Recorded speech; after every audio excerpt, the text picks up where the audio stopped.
Netflix has recently released a new reality show called Battle Camp, and I got stuff to say about it! Before we get too into it, I'm just going to say that this video is going to be riddled with spoilers, so if you haven't seen it yet and you would like to, maybe come back to this video later. Battle Camp is Netflix's latest competition reality show, and if you're the kind of person like me who will get sucked into the orbit of Netflix's reality shows, this one's probably going to appeal to you. It's got some familiar faces from shows like The Circle, Too Hot to Handle, The Mole, others, and they compete in a variety of physical and mental challenges, as well as having to navigate some pretty friggin' intense social and group dynamics. Depending on how well or poorly you do in each challenge will determine how often you end up on the wheel, and the wheel will determine at random who will go home each episode. I binge watched this show in 2.5 days. I did not have an eventful weekend, okay? But unlike most weekends I've ever had, I now have the compulsion to talk to the internet about it. You see, somewhere along the way in this show, I became utterly convinced that this show is rigged! Well, I say that. Somewhere in editing this, I've become less convinced. And you know what? I'm not mad about it, okay? I'm not hating on it. I actually think it makes the show more clever. First of all, why do I think it's rigged? Well, in a way, the wheel does what it's supposed to do in a weird way. You know why? Because that wheel does like unexpected things. You can be up there many times and it can just not hit you. Louis, I'm sorry, but unfortunately the wheel has spoken. Your name might not have been up there the most, but fate was not on your side. Got a mind of its own. Yes, as the cast have noted on multiple occasions, it's almost as if the wheel has a mind of its own. Now tell me, would it be so difficult for the producers to program where the wheel lands every time, for them to remote control it so they can maximize the amount of drama that's going to occur in each wheel ceremony?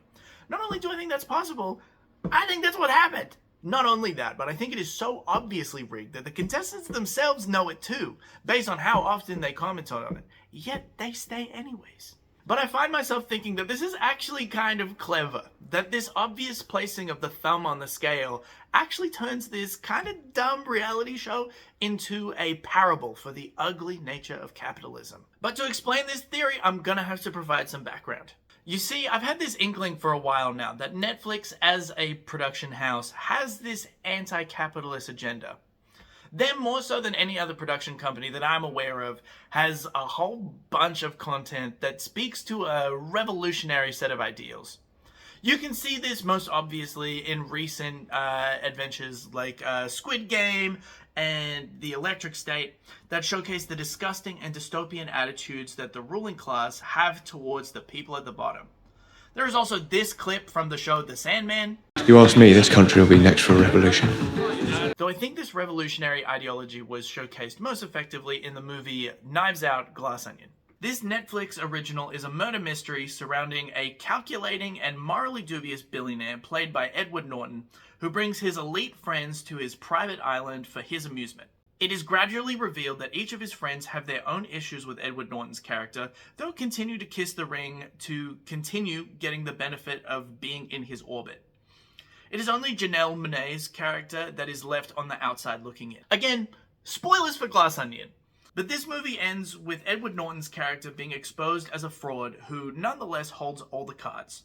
Janelle Monáe's character starts smashing his prizes, to which the elite friends appear at first dismayed before they start to join in. It is important to note that each of these friends represents a different sector of the cultural elite. Catherine Hahn represents politics, Leslie Odom Jr. represents academia, Kate Hudson represents Hollywood, Dave Bautista represents internet personalities or the alt-right, whatever you prefer. Madeline Klein represents ambitious young people aligning themselves with whoever they have to get a foothold, and Edward Norton represents evil billionaires. The people who fund and allow all these others to be who they are. Janelle Monáe represents women and minorities, those who will find it most difficult to thrive based on the way the world is constructed. This scene at the end of Glass Onion represents, in my eyes, almost like a blueprint for how Netflix thinks a revolution would go down. It is started by those most disparaged. The elite feign horror for a moment before being rallied and joining in themselves. But in order for a revolution to be successful, the most sacred institutions must be attacked, represented by the Mona Lisa. This video is not about Glass Onion. It just represents, in my eyes, the most obvious representation of Netflix's anti-capitalist agenda. So how does this relate to Battle Camp? Battle Camp, in my eyes, becomes a capitalist allegory.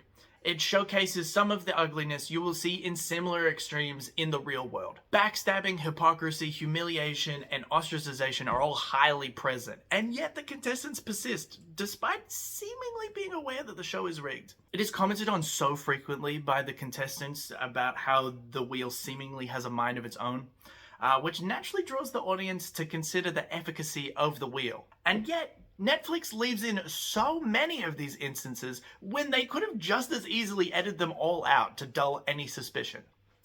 Netflix deliberately left them in. Why would they do that?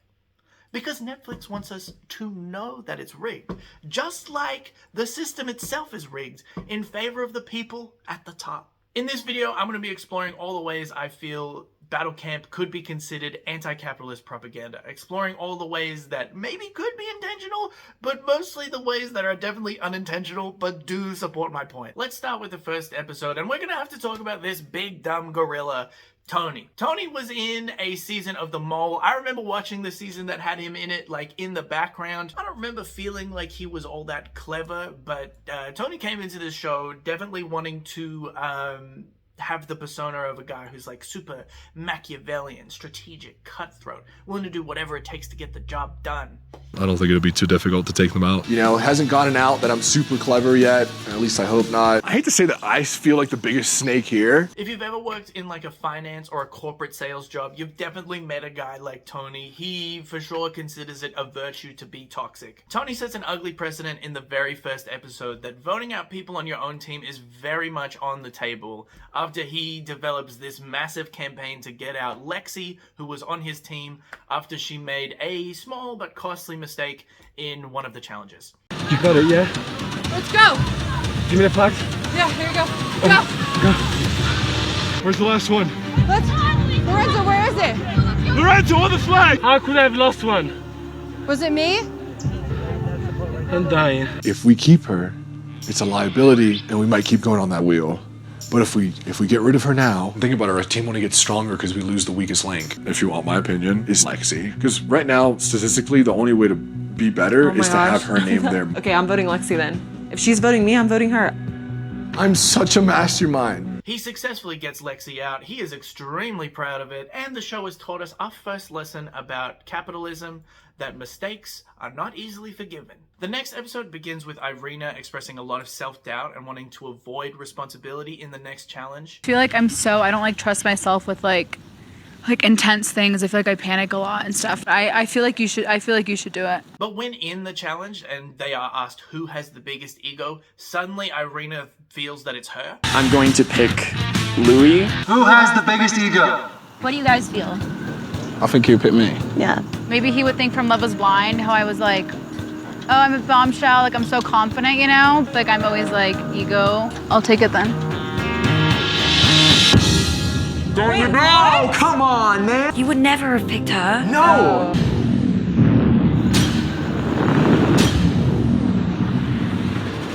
Which costs her team a valuable point. Irina then goes on to say how she should have been selected for the responsibility she just earlier said that she did not want. I feel frustrated because I really feel like I would have been really good at Trey's job, like doing that. Like I feel like I would actually like excel in that. A precedent had been set just yesterday that a team can happily turn on one of their teammates, and that's exactly what Yellow Team decides to do. People are going to target her tonight.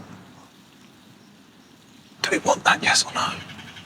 If that's where the wind is blowing, Let it blow. who are we to tell the camp no?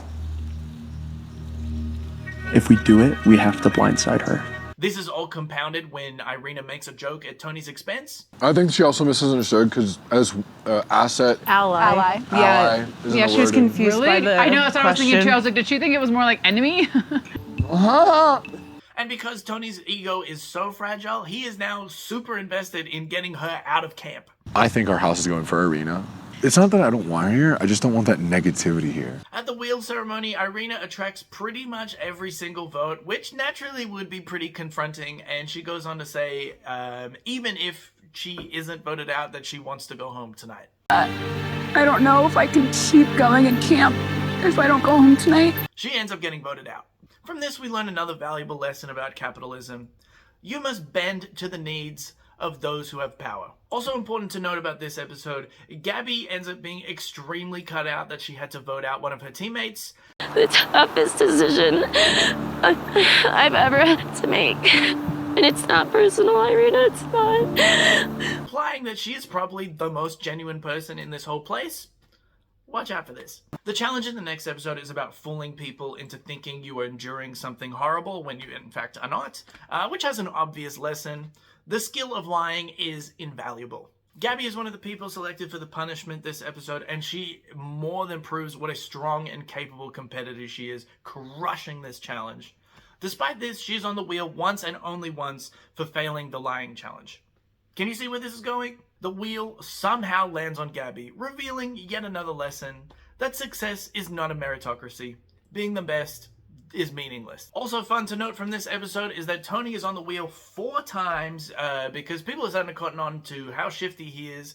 He takes it extremely personally and ends up fully crying about it. I know it was upsetting that Gabby went home. He wasn't upset about Gabby going home. He was upset about being on that wheel. This is despite the fact that he had a huge hand in having people gang up on Lexi and Irina in previous episodes. That irony seems lost on him completely, and he ends up removing himself from the game voluntarily the very next day. I'd rather leave than see that wheel filled with my name. This bit is kind of hilarious to me. Tony talks such a big game about how emotionless and cutthroat he's gonna be, but the second people start to turn on him, he bolts, he bitches it. Again, we learn a lesson from this. You will be punished for becoming what you think they want you to be. This is just at the very beginning of episode 4, and this one is a spicy one, okay? So the blue team are on a bit of a winning streak, and they decide to reach out to Trey and Louie of the yellow team to form a bit of an alliance, sort of we'll protect you now if you protect us later kind of deal. I feel like we can do something with the 4 of us, plus Louie and Trey. Yeah. 4 of us were discussing that we feel the best about you two and wanting to keep this tight until the end. Like voting wise, like just keeping each other safe. Despite this, they immediately elect to send Trey for a punishment, citing the reason, oh, we think you'll win. I feel like Trey is gonna have more poison posture than Louie. Me Absolutely. too. Yeah. Okay, let's this is I think it should be these 3. I think so too. I think that's so easy. And our rationale is because this punishment sounds like it has to do with Balance. balancing. I think we're gonna ensure Trey the victor. I thought we had something. Was that talk last night nothing? Trey does not win. Trey is now on the wheel twice, and he is in panic mode.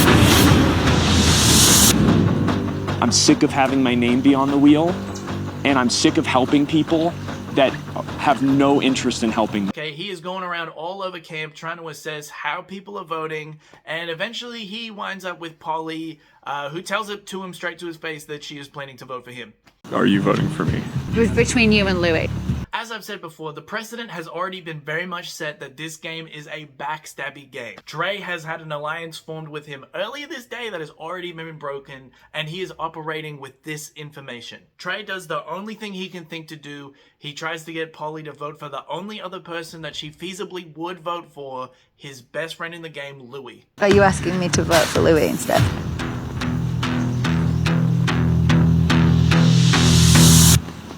Yeah. Polly agrees not to vote for Trey, and Trey is relieved. What Polly also does is she spreads this information all around camp that Trey has now backstabbed Louie. Trey just asked me to vote for Louie instead. Came up to me and asked me if I was voting for him, and I said yes. He basically asked me to vote for Louie and not for him.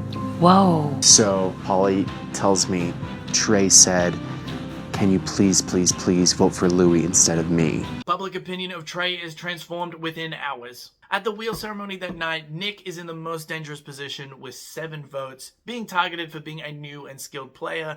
Anyone would put your money on Nick to be leaving that night. With Louie on the board only 3 times, Louie is eliminated.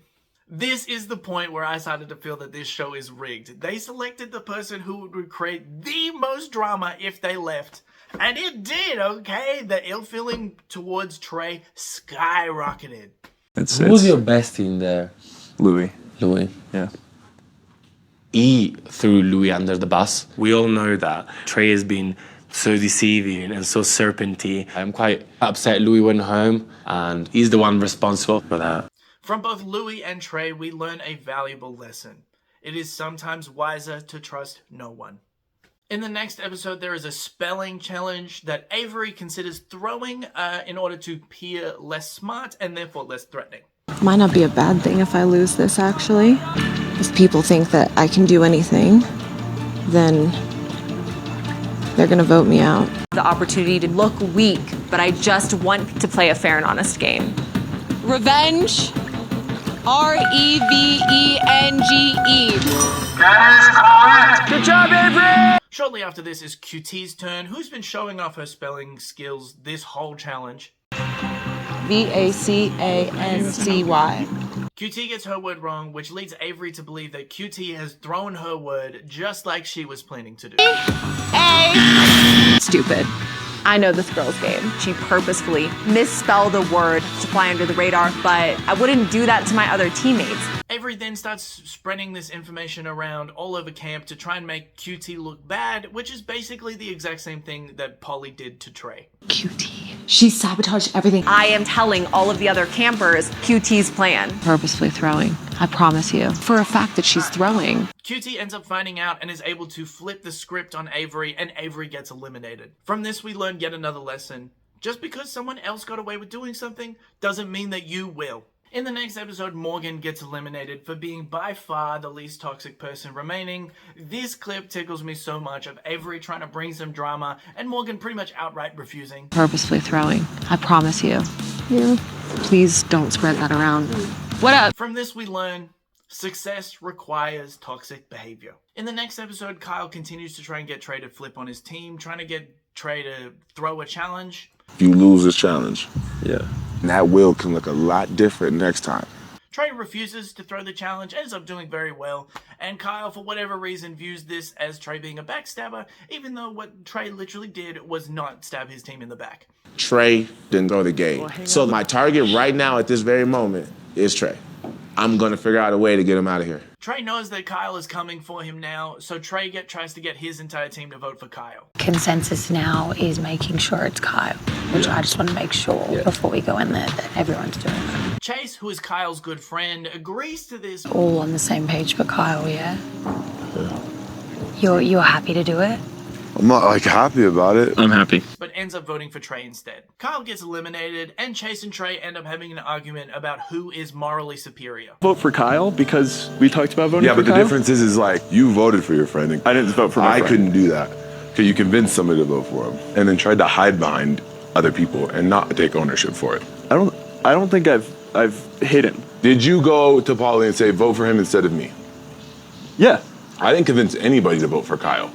I didn't say go vote for Kyle. It was a team vote. And you agreed to the team vote and then... That's not the same as convincing somebody. From this, we learn that the people accusing you of wrongdoing are likely also doing wrong. At this point, the contestants are playing as individuals, and Trey is widely viewed as most people's prime target. That's after Trey goes. Ideal duo to leave tonight would be Trey and Nick. On my hit list, Trey's first. He allows himself to be humiliated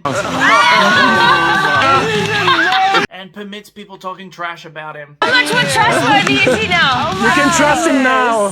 He's a new person. For the slim chance he has at winning the money, he is eliminated that night. The lesson here is you can undergo so much pain and humiliation and moral compromise and still walk away with nothing. The final episode has the contestants just doing a bunch of challenges. The contestants are now actively trying to get their names on the wheel, as the wheel will be selecting the winner in the final episode. The only real thing I want to comment from this episode is how Polly basically just asked to be given her slots on the wheel. Guys, I'm not on the wheel yet. I really, really want to be on once.